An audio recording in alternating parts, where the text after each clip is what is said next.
Hi, it's JamesAnimalHarrison. I'm back with Thursday Thoughts. Today we're going to talk about one of my favorite drummers of all time. Not only when I was a kid, but I really got into it when I was young, especially in the high school age, was Danny Seraphine of the band Chicago. And the reason that I kind of gravitated to that for a while is because Chuck Simon's my first teacher, was often having me listen to jazz big band stuff. Anything from Les Brown to Count Basie to Buddy Rich, Woody Herman and stuff like that, trying to get me to listen to recordings.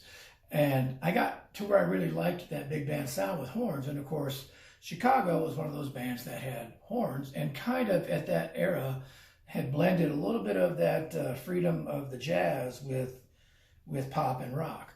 Of course, we all know some of the pop tunes that they made it really big with, and who didn't go to a school dance at my age and dance to Color My World. Slow dance, we used to love that. I don't think they do that anymore. But anyway, Danny Seraphine had a drumming style about him that was leaned toward the jazz and had that freedom and a lot of rudiments to the playing that I could recognize versus just a lot of the basic drumming that you would hear from some drummers of 16th note fills and stuff. You would hear inverted six rolls. You'd hear all kinds of rolls and flams and stuff really in Chicago's music. So Danny Seraphine became somebody that I really, really gravitated to for a while. And of course, when I was young, I would get 45s. Again, I mentioned this earlier, from my grandmother's jukebox at a restaurant. So, you know, stuff that happened to be pop oriented, I would take those 45s and put them on the record player and put on headphones and try to copy it. Eventually, I did get to where I started buying some of the actual albums. And I would play along with the hits because I knew them. The stuff like, obviously, Make Me Smile was really cool. I didn't know until, you know, later that was actually part of a suite called The Suite for a Girl in Buchanan, which is totally cool. Color My World is actually part of that too. But I would play Call on Me and you know, some of the slow things like If You Leave Me Now and I've Been Searching So Long and stuff like that. But also take something like Free or I'm a Man or something like that really had a lot of jamming influence to it and really got into that. So Danny Seraphine was definitely an early influence for me, and I was always liked the band Chicago. Now, in the 80s, when music started to change a lot and the videos started to become of age and whatnot, the band Chicago drastically changed and became very much more keyboard oriented. And I believe David Foster was producing the albums, and the style of the band changed quite a bit. And for a lot of old Chicago fans, they kind of abandoned Chicago because it lost that freedom and that looseness of the jazz style. Now, it's the very end of Hard to Say I'm Sorry has kind of a cool thing to it, where the horns kind of got back in and whatnot.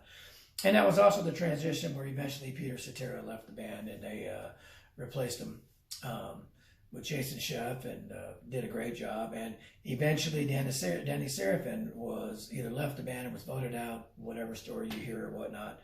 And Tristan Bowden came in, who's another one of my favorite drummers. But the style changed, but I still like the music and stuff a lot. So anyway, growing up, Danny Seraphine was a huge influence. And again, I could hear elements of the jazz drummers. I could hear elements of Buddy Rich. I could hear elements of Gene Krupa. I could hear elements of that looseness in the early Chicago tunes. And that's why I really like Danny Seraphine. Fast forward many, many years later, I was the president of the Percussive Art Society at Idaho for about 12 years or so. And I started the Day of Percussion there. And one time I had Greg Bissonette, another one of my drumming heroes, who had played with Maynard Ferguson out of when he came out of North Texas, and then eventually with David Lee Roth Band, and now he's with Ringo, and he's played with ELO and everybody. But David Lee Roth came in to be a guest artist, and we got to talking about our influences, and we're sitting in the office talking, and I told him that Danny Seraphine was a huge influence of mine, and he picked up his cell phone, and called Danny right then.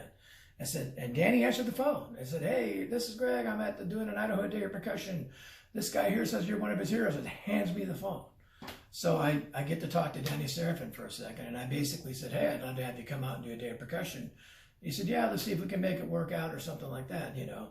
So it was just great. to be handed the phone and be able to talk to somebody who was a childhood idol of mine. And Danny's still playing and sounding great. And he's got a couple of different projects he's got going, and he'll always be an influence, even if he's not with the band Chicago, who now has Wilfredo Reyes Jr. playing drums, who's another drumming hero of mine. So, you know, things evolve and things move on, but there's an era of Chicago that's timeless with that jazz feel.